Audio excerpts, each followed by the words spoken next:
Electronics और print media के साथियों को नमस्कार, आदाब, सलाम। जैसा कि विषय के बारे में आपको ज्ञात है और अभी बता भी दिए हैं कि आज हम किस मुद्दे पर आपके साथ वार्ता कर रहे हैं। और बिहार में लगभग राजनीतिक हालात हम लोगों से अधिक आप लोग भी वाकिफ हैं इस बात के लिए कि बिहार के अंदर दो गठबंधन है। एक इंडी गठबंधन कहलाता है, दूसरा है एनडीए। और दो गठबंधन में बिहार के अंदर यही सारे लोग समाहित हैं। 35 वर्षों से इनकी सत्ता है। लालू राबड़ी जी के रूप में 15 साल और नीतीश जी के नेतृत्व वाली सरकार चाहे इधर से बने चाहे उधर से बने 20 साल होने जा रहा है। तो 35 वर्षों के शासन में आज बिहार जहाँ खड़ा है या जहाँ खड़ा होना चाहिए था वो नहीं है। ये विकास का दौर चल रहा है, ग्लोबलाइजेशन का दौर है। और उसमें आप देखेंगे कि कल ही मैंने अखबार में देखा कि देश में 47 शहरों की एक सूची प्रकाशित की गई। उसमें से पटना जो है उस 47 शहरों में सबसे गंदा शहर है। ये जान करके बड़ा आश्चर्य और हैरानी होती है कि एक तरफ एनडीए की मतलब यहाँ डबल इंजन की सरकार है, बिहार में भी सरकार है, केंद्र में भी सरकार है। और तब इतने वर्षों तक लगातार शासन के बावजूद हम सबसे नीचे हैं। प्रति व्यक्ति की आय देखें तो सबसे नीचे है। नीति आयोग का अगर हम बात करें, मैं अपनी बात नहीं कर रहा, तो वहां देखेंगे ह्यूमन डेवलपमेंट इंडेक्स, मानव विकास सूचकांक, उसमें स्वास्थ्य और शिक्षा दोनों आता है। ये दोनों में भी हम सबसे नीचे हैं। आखिर बिहार कहाँ सबसे आगे है भाई?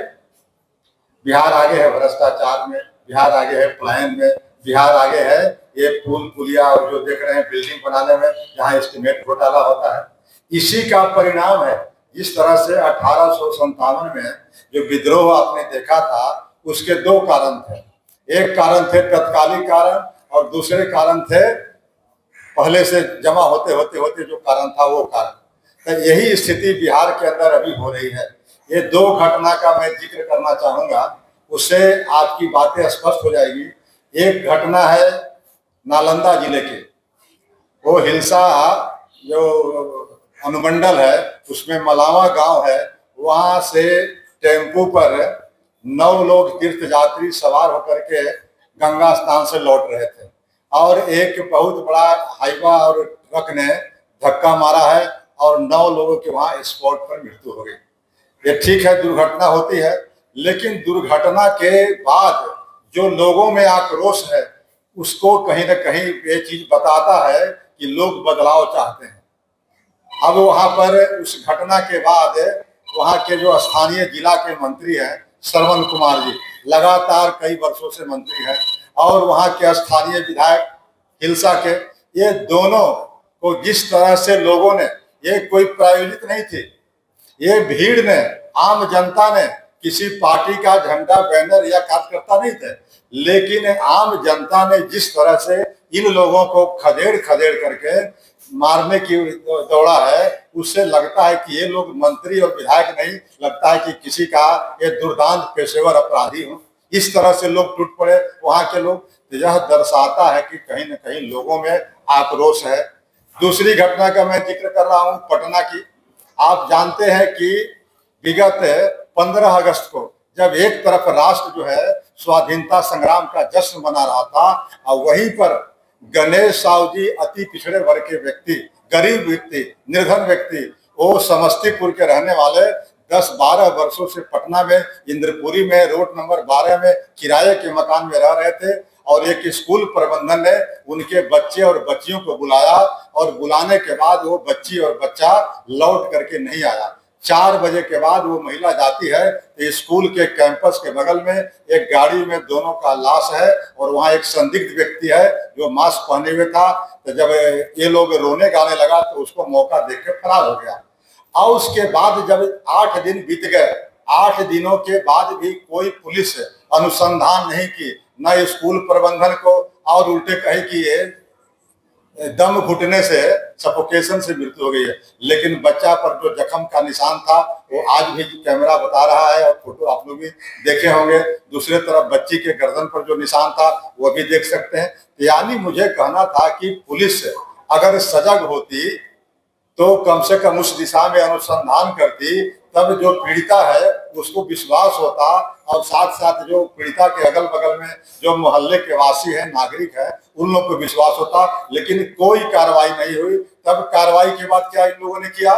अब बिहार के लोगों के हाथ में एक बात रह गई है कि जनता के रोड जाम करें। अब अटल पथ को 25 अगस्त को जाम किया गया। उस जाम के दरमियान बहुत लोग आ जा रहे थे, फंस रहे थे, लेकिन किसी पर हमला उस तरह से नहीं टूटा जिस तरह से मंगल पांडे बिहार के स्वास्थ्य मंत्री पर। तो बिहार के स्वास्थ्य मंत्री का भी कुछ दिन पहले हमारे ही सूत्रधार जनसुराज के प्रशांत किशोर जी ने कई बातें लोगों को बताया था, बिहार के लोगों को। और बिहार के लोग इंतजार कर रहे हैं कि अगला बार किसकी बारी है, उसके बाद किसकी बारी है। यानी बिहार जो पूरा है आकंठ भ्रष्टाचार में डूबा हुआ है। इसीलिए लोग बिहार में बदलाव चाहते हैं और बदलाव का सूत्रधार और कोई नहीं, प्रशांत किशोर जी और जनसुराज। कई बार होशियारी नहीं किया होता या कहिए कि हिम्मत का परिचय नहीं दिया होता तो मंगल पांडे जी पर कोई अप्रिय घटना उस दिन घट सकती थी, जिस तरह से श्रवण कुमार जी के साथ हुआ। तो आखिर क्या हो गया इस बिहार में भाई? एक इंद्रपुरी में जो घटना घटी ये प्रायोजित नहीं थी। दूसरे तरफ पुलिस की कार्रवाई क्या होती है? 1 बजे रात में 25 तारीख को 1 बजे रात में पीड़िता जिसके माँ और बेटे दोनों खोया हो, उसके यहाँ दरवाजा तोड़ करके पुलिस घुसती है, पीड़िता को माँ को भी मारती है।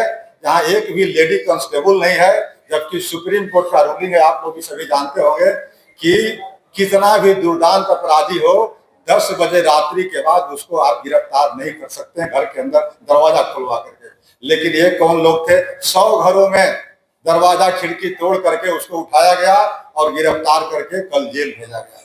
इस तरह से पटना पुलिस जो करना था वो नहीं किया, आज जो नहीं करना था वो कर रही है।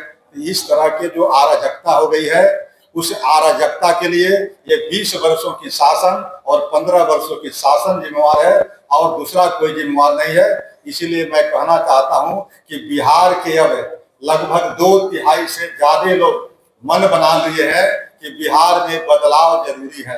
बदलाव किस लिए?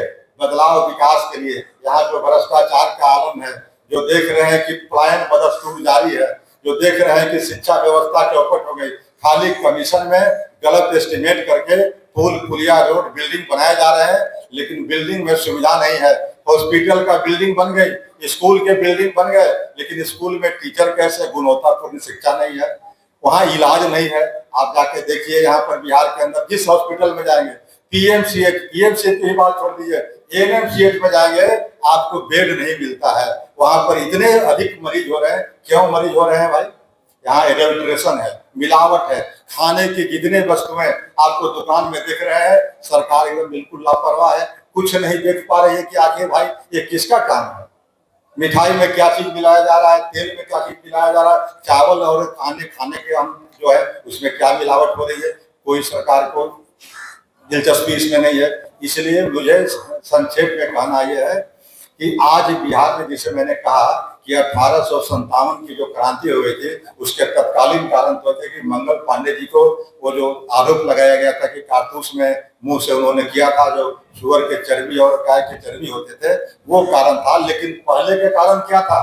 पहले के कारण लोगों में असंतोष था अंग्रेजों के खिलाफ। उसी तरह से आज भी दिखाई पड़ रहा है कि यह जो मौजूदा सरकार है, उस सरकार के खिलाफ और इस सरकार के खिलाफ में जो गठबंधन की है, उस गठबंधन से भी लोगों की उम्मीद नहीं है, क्योंकि उनके द्वारा भी नीतीश जी के नेतृत्व में सरकार चली है और इसके पहले भी उनके पिताजी और माता जी के द्वारा 15 वर्षों का शासन चला है। इसलिए उस शासन न इधर से उम्मीद है न उधर से उम्मीद है। अब उम्मीद अगर कहीं से है तो वह जनसुराज से है।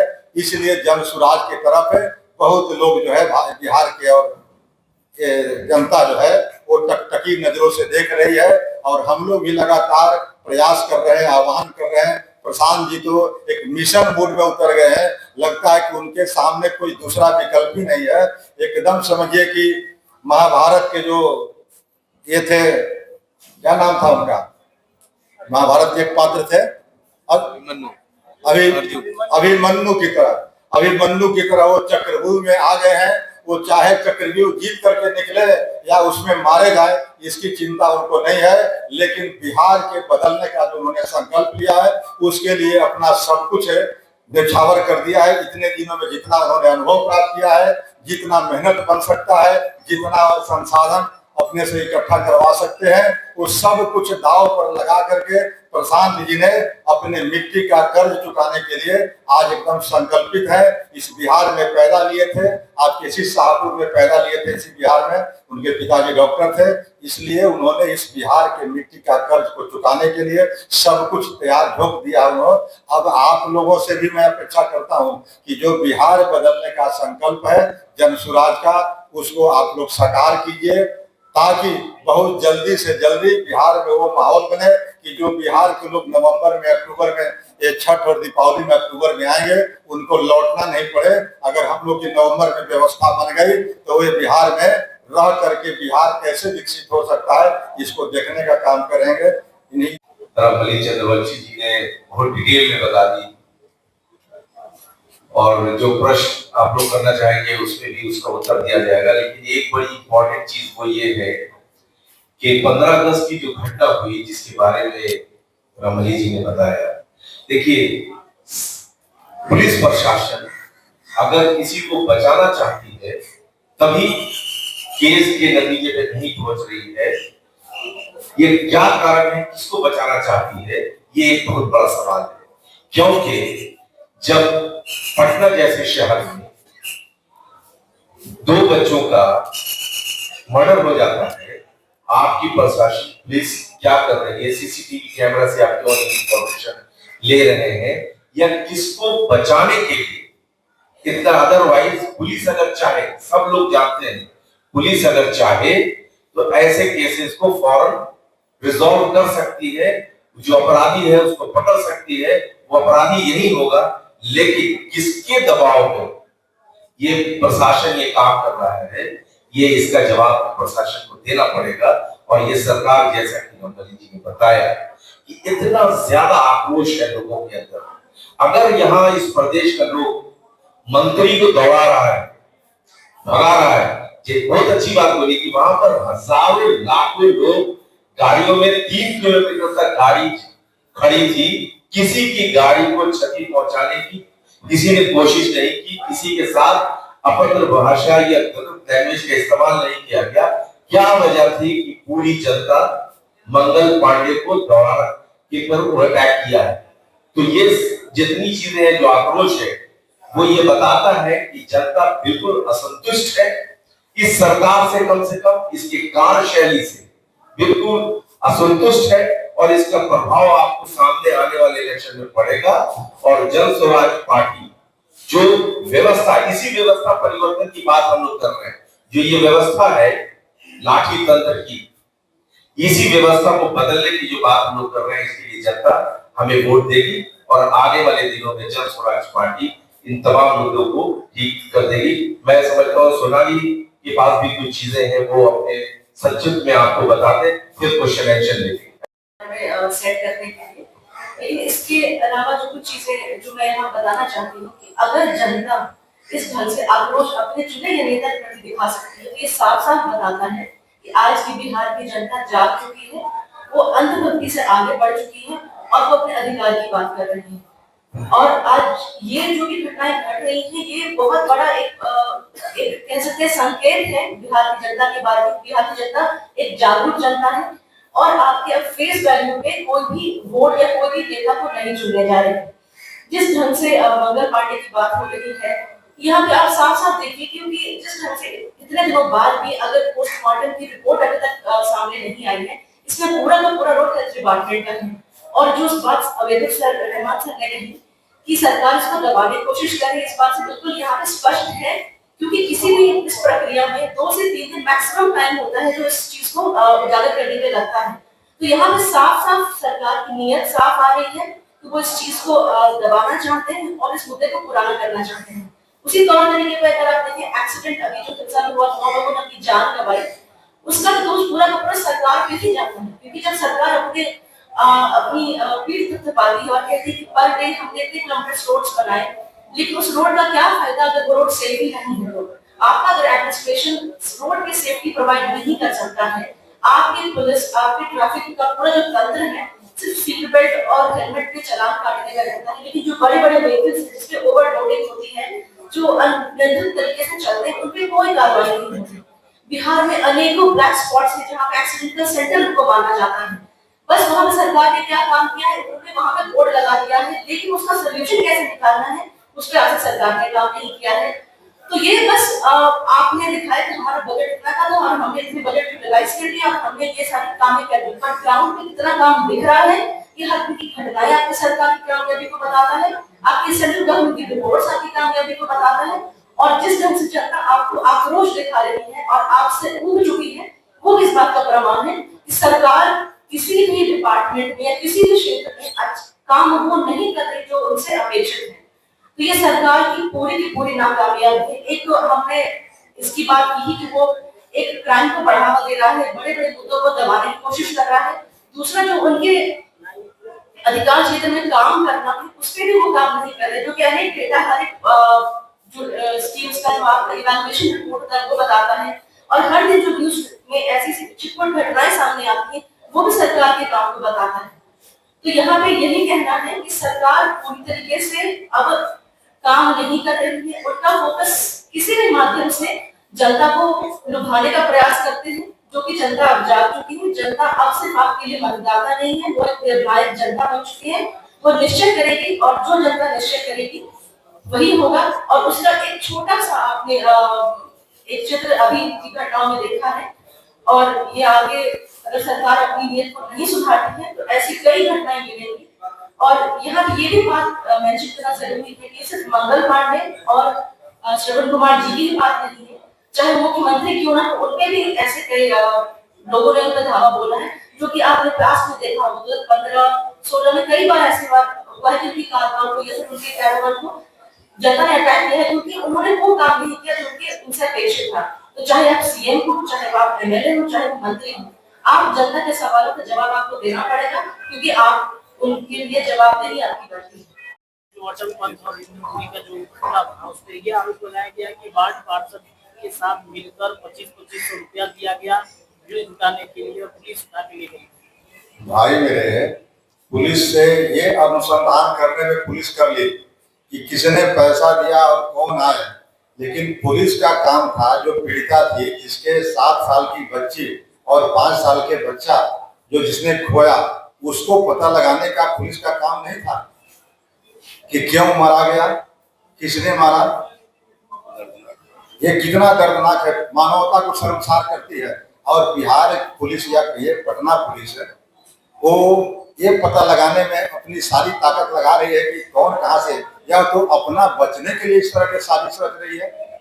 वो वहां के वार्ड पार्षद जो है या वहां के जो लोग भी है, वकील का नाम आ रहा है जो अखबार में देख रहे हैं, मुझे इससे इत्तेफाक नहीं है, यह अनुसंधान की बात का बात है। लेकिन अभी पुलिस जो है, आप इतना ही नहीं, जो पीड़िता है रात में पोस्टमार्टम हुआ, आपको इस पर हम लोग अलग से भी पीसी करने वाले हैं, अभी डीजीपी से भी मिलने वाले हैं, उसके बाद इस पर हम लोग पीसी करेंगे। वहाँ पीड़िता जब कही कि हमको लौटने दो पोस्टमार्टम के बाद अपने मोहल्ले में, पुलिस ने लौटने नहीं दिया। मालूम है आप लोगों को, हम लोग कल गए थे उनके घर में, पीड़िता के घर में, और पुलिस का अखबार में यह भी बयान आया है कि पीड़िता हमारे अनुसंधान से खुश है। पीड़िता कल कितना चिल्ला रही थी, कितना गाली दे रही थी, आप लोग भी कुछ साथी थे कल, और उसके बावजूद अखबार में बयान में क्या देख रहा हूँ कि पीड़िता को विश्वास में लेकर के, या पीड़िता हमारे कार्यों से खुश है।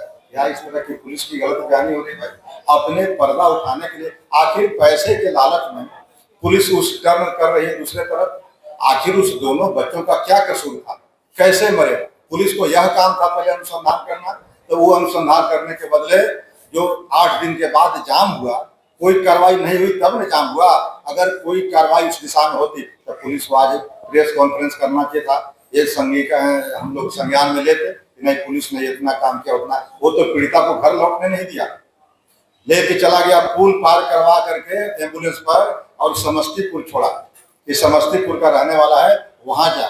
तो जब पीड़िता के साथ इस तरह का पुलिस का बर्बरतापूर्वक रवैया रहेगा, फिर पुलिस से कैसे उम्मीद की जा सकती है कि पटना पुलिस हमारी रक्षक है?